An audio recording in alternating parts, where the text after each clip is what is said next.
And now, Mike's thoughts. So much. Well, Tom, you are a new face over here at Man Hour. Welcome to the Man Hour, Tom. I am glad you are part of the live stream. But here at Man Hour, when you addressed me like this, when a comment like this comes up, we have to discuss it, Tom. So just don't come out here shooting the shot there, Tommy. Just don't say you don't know much. Come on, Tom. We waiting on it. What don't I know? Come on, Tom. I guess Tom doesn't want to answer. It's okay, Tom. It's okay to be scared. This is a live interactive show, Tom. This is live, raw, uncut. Because it is all about the facts. But sometimes it's about the craps and sometimes it gets mixed up. On Friday, guys, we do have fact or crap. And indeed, what it is, fact or crap. Right. So moving on, I do have the Bears finishing 7-10. I've been kind of killing time to see if Tom's going to answer me. But obviously, Tom don't want that smoke today, I guess. I'm on one today, boys. I got the Kansas City Chiefs championship hat on. I know a lot of teams out there don't know what this feels like to put a championship hat on your head. Bears fans, Packers fans, Vikings fans, Lions fans. And that's exactly where we are going to go to next. That is the Detroit Lions. The Detroit Lions started last season, let's just say, not very good. They were in a very, very rough patch, right? Now, things got right toward the end of the season. They were battling for that playoff spot. They had to have Seattle basically lose that last game of the season. Seattle's like, no, hold my beer. It's our time to get into the playoffs. The Lions could have tanked it up and just let the Packers beat them, but they ended up on a high note. And many people are super, super pumped about the Detroit Lions this season. They think the Detroit Lions are going to run the North. The Kings of the North, the championship goes through Detroit. Okay. Pause. Calm down. Let's not get too freaking crazy there, ladies and gentlemen. Yes, the Detroit Lions are a much improved team. Their draft this year was shit. The worst draft that the Detroit Lions could have possibly had, they nailed it this year. The worst offseason that they could have possibly had this season, they nailed it. All their backfield, all brand new. All the gambling issues, a little bit of this and a little bit of that. Basically, they're like, we are scared to win. And that is exactly why I have the Detroit Lions going 10-7 this season. Now, it is a 2-game improvement from last season, right?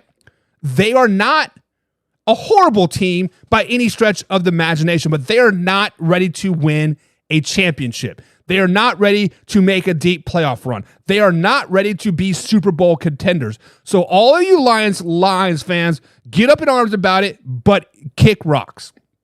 The Lions are just not there yet.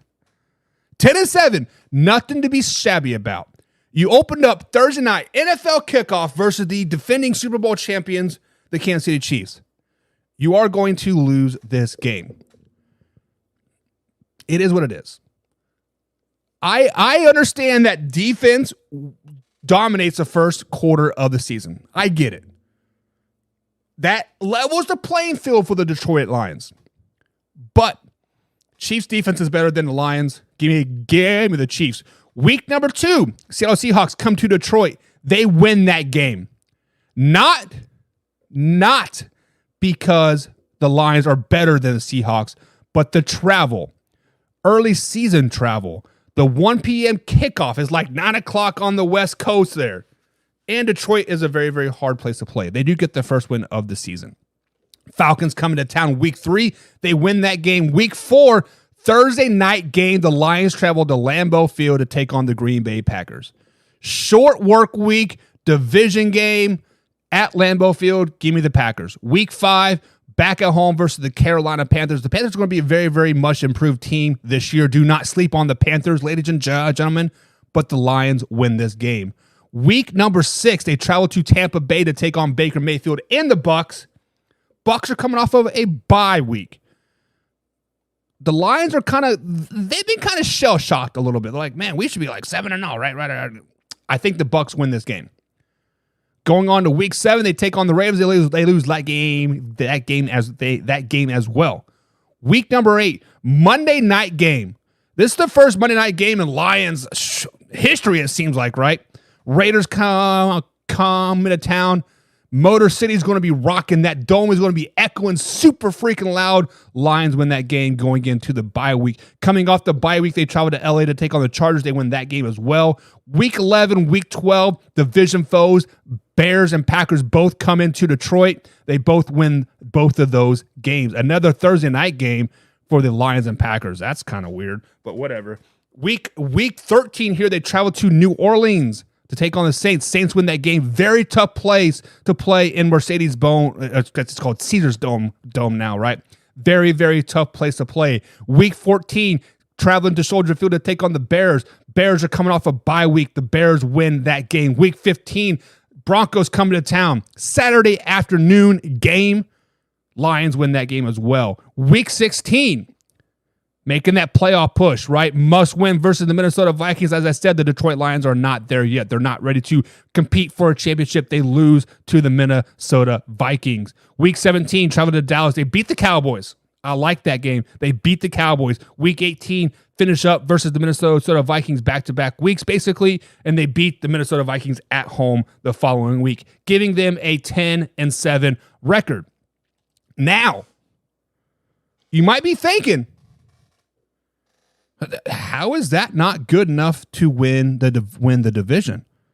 The Bears are 7-10. The Lions are 10-7. Right now, we're in first place. Right now, we're cooking. Right now, we're on top, baby.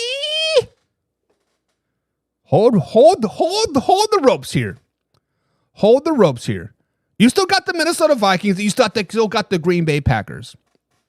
What? The Packers are going to be good? I don't know. Are they? The Minnesota Vikings are going to be good? They're supposed to be. Reigning division champs, right?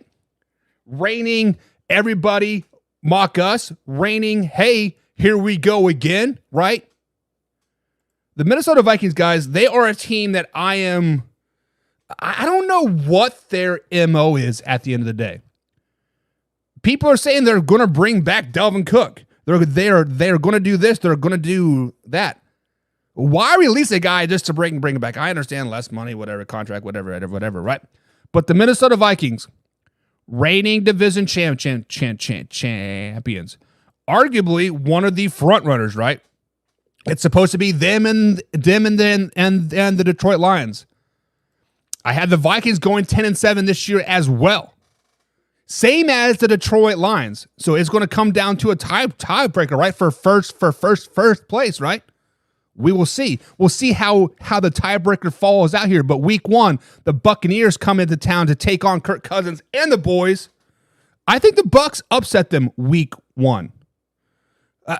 I just think the loss of Adam Thielen, the loss of Dalvin Cook, the loss of Zadir, is that how you say his name? The linebacker, is just a little too much to take on for week 1. They lose that game. Week number 2, they travel into Philly. Thursday night game. Short work week. You get popped in the mouth. Turn around to a Thursday night game to play the Philadelphia Eagles. That is a loss as well. Week 3, they finally get on track. Chargers come into town and they win. They beat the Chargers very handily in this Sunday game. Week 4, back on the road to Carolina. Panthers are not going to be bad, guys. Do not sleep on the Panthers. If you are a betting man, put money on the Panthers to win the division right now. Put money on them. Panthers win this game. Week number 5, Kansas City Chiefs come into town. This is where the Minnesota Vikings start to say, look at me flexing on the NFL, right? Chiefs historically kind of skate through the first 6-7 weeks. They're like, yeah, we're just going to kind of be blah, and we're okay with that because we're going to turn it on when the time matters. The Vikings do upset the Chiefs week 5. Week 6, traveling to Soldier Field, they get the first division win of the season, week 7. This game is very, very intriguing. Monday night matchup, San Francisco 49ers coming to town to take on the Minnesota Vikings for Monday Night Football. This game has the potential to be an NFC Championship preview. Vikings win this game. Week number 8, they travel to Lambeau Field to take on the Green Bay Packers. Packers win. Guys, the Packers are really, really good at home. Let's just be honest. Week number 9, back on the road. They beat the Falcons. Falcons are going to be good as well. Not playoff good, but they're still going to be good. Week 10, back at home, taking on the Saints. Vikings win that game as well. Week 11, travel to Mile High Stadium to take on the Denver Broncos. Russell Wilson and the boys, Sean Payton. Broncos win this game. Going into week 12, Bears coming to town. Monday Night Football. The Bears upset the Vikings on Monday Night Football in week 12. Given a week 13 bye week, week 14 coming off the bye week. The Raiders are coming off the bye as well. Traveling to Vegas, and the Vikings needed that bye week, and they're back clicking, right? They're making a nice little late season run. Week 15, travel to Cincinnati. They beat the Bengals. Week 16, back at home versus the Lions. They beat the Lions. Week 17, back at home versus the Packers. They beat the Packers. Get them a week 18 matchup, head-to-head. Who is going to get first place in the division? Vikings versus Lions. They lose to the Lions week 18, giving them a 10-7 record, giving the Lions the tiebreaker if need be, right? So 10-7, nothing to really sneeze about, but definitely not, I think, what a lot of people are expecting. I think a lot of people are expecting 13, 14, if not 15 wins. I just don't see it here at all. One of the things that people were criticizing me about was, how can they beat the Chiefs but lose to the Broncos? Well, Chiefs are a week 5 game at home. Chiefs like to skate through the first half of the season, like I've been saying. Broncos are at Mile High Stadium, late season game. It is a tough place to play at Mile High. It is easier to play at home, but when you go from sea level to a Mile High, it is tough. Especially week 11, you haven't had a bye week yet. The Knicks and Nays are starting to catch up to you. So just trust. Katie says, "Did you see what I tagged you in?" I did not, Katie. Katie, a little insights of what happens with me. I work nights right now, right?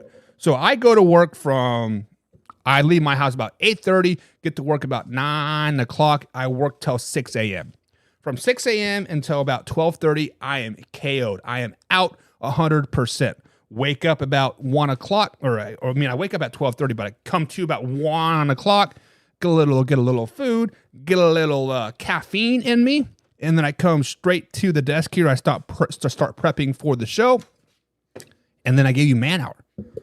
I haven't even showered yet. I think I peed. I don't know. But then after this, I am 100% off of social media until 8 o'clock at night. So I will see it at 8 o'clock tonight, Katie. But no, I did not see what you have tagged me yet, unfortunately. And I will, just have not seen it yet. So guys, so far we have broke down the Bears. Broke down the Lions. And we broke down the Minnesota Vikings. Bears are sitting at 7-10. Vikings 10-7. Lions 10-7.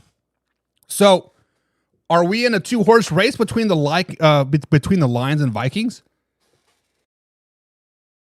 Are the Packers just going to come up in the rear and just kind of give the Lions a division this year? Are the Packers really totally rebuilding? Are they rebuilding? Are they retooling? Or do they not need to do anything?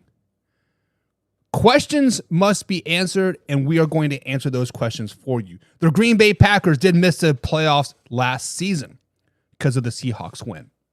Of course, lost to the Lions too, but it is what it is. The Packers did lose Randall Cobb. They did lose Aaron Rodgers.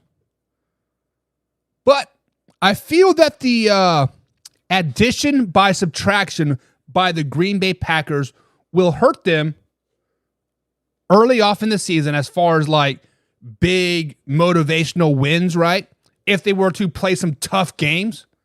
But let's just be honest, first 5 weeks of the season, they're kind of easing into the season, right? Yes, they do got a couple division games, but they're kind of easing in that season, and that early season bye helps them out as well. Guys, I had the Green Bay Packers going 12-5 this season. Now, pick up that jaw, lock it back in, because let's look at the Packers' schedule. It is a very, very favorable schedule. A lot of their home games are against kind of lower quality opponents, if you want to say that, right? I mean, it is the NFL any given Sunday, right? But the Packers go 8-0 at home this season. 8-0. Week 1, they open up versus the Chicago Bears. Green Bay Packers still own the Chicago Bears. It is what it is. They win that game. Week number 2 versus the Atlanta Falcons on the road. They win that game. Open up 2 road games, 2 wins, and they're back at home for the Saints. That is a dub. And then Thursday night game, short work week versus the Detroit Lions. That is a dub as well. 2-2 to start the season. Sorry, 4-0 to start the season. Things are looking pretty damn good, right? And then they travel to Vegas. Monday Night Football. Davante Adams playing against his whole team. For whatever reason, when the Packers go to the West Coast, they shit the bed. They literally forget to show up. Now, I'm not saying they forget to show up this game, but Davante Adams goes off. If you are a fantasy guy, draft Davante Adams just for this game alone. He will win you this game by 100 points all by himself. They win that game. Going into a bye week, week 6, much needed bye week to get on track after that flopping they took for the Raiders. Week 7 at Mile High Stadium, they win that game. Week 8 versus the Minnesota Vikings, they win that game. Week 9 versus Matthew Stafford and the LA Rams, they win that game. You guys are seeing a trend here, right? Week 10, travel to Pittsburgh. This is going to be a really, really good game. Steelers are very, very good, but they win this game. Week 11 versus the Chargers. They win this game. And then things start to slow down a little bit, right? You have a rough little stretch here.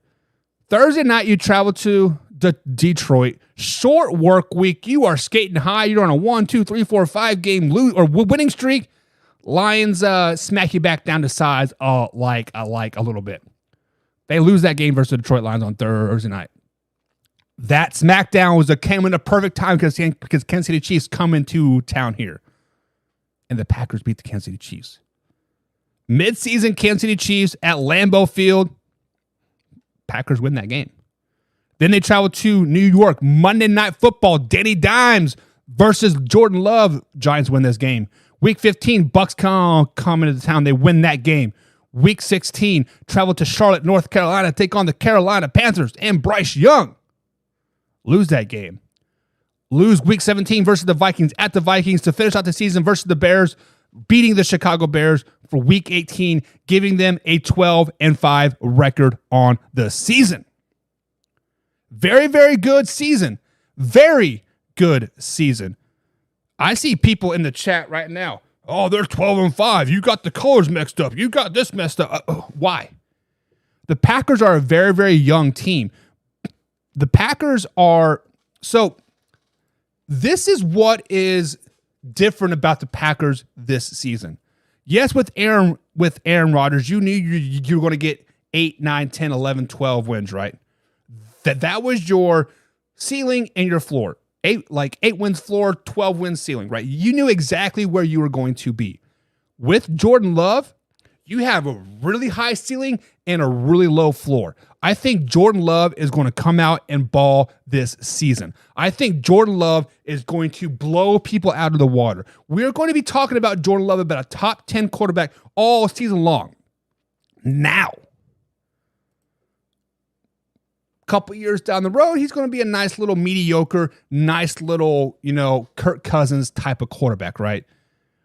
People can say he's overrated, a little bit of this, just like a little bit of that, but he is going to go out there and he's going to do his job, manage the game, and he's going to be like Aaron Aaron Rodgers with a high floor and a low ceiling.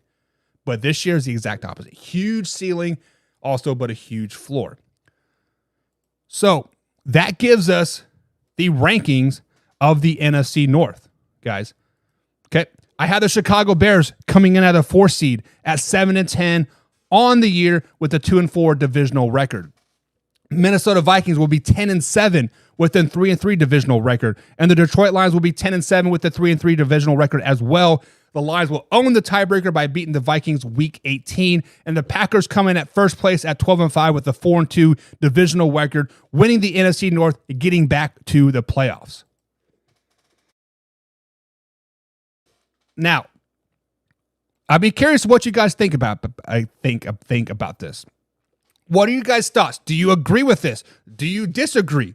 Don't be like Tom up here and say you don't know much and then just kind of not answer or tell me why I don't know much. Guys, jump in the chat over at facebook.com/manhoursports. I posted this at youtube.com/manhour. I posted this on Twitter. It's posted Instagram, TikTok, Snapchat.